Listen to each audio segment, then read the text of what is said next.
First things first, Dana, I mean, I'm going to speak for every fan of UFC and MMA out there. You would know better than anybody. What is going on here with Conor McGregor?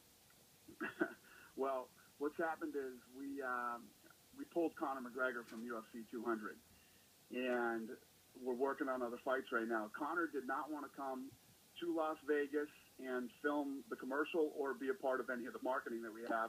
He's in Iceland training, and it's not possible. You know, this has only happened one other time in UFC history. It's when Nate Diaz didn't show up for the press conference with his fight with George St. Pierre, and I pulled Nate Diaz from the fight. You know, we've had other instances like this where guys didn't want to do the press conference. You have to do the press conference. So Conor put out that tweet. You know, is Conor McGregor retiring? Only he can answer that question. I don't know, but he's not fighting at UFC 200. Can you give me some clarity on why he decided not to show up to do all this? He didn't want to. You know, he is in Iceland training, and he felt that leaving right now would hurt his training and getting ready for this fight. But every other fighter on the card is coming, you know. And you know, I've said it many times. Believe me, I get accused of coddling Conor all the time.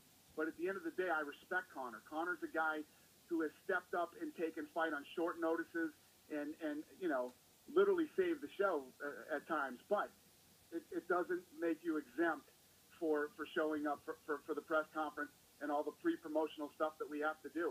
We spend a lot of money on this stuff, and you have to do it. It's mandatory. Look, the buck stops with you. You're the UFC president. What is Conor's future with UFC after news like this?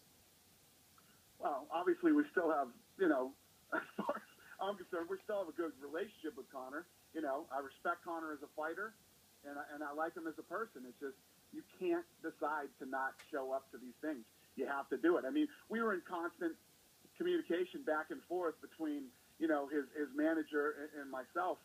And I said, listen, you guys have, I'm flying out of here today at 2 o'clock.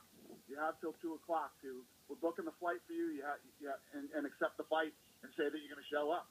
Nate Diaz is flying into Las Vegas tonight with his team, and we're getting together with Nate and probably going to make another fight for Nate Diaz and add another fight to UFC 200 that we're working on right now.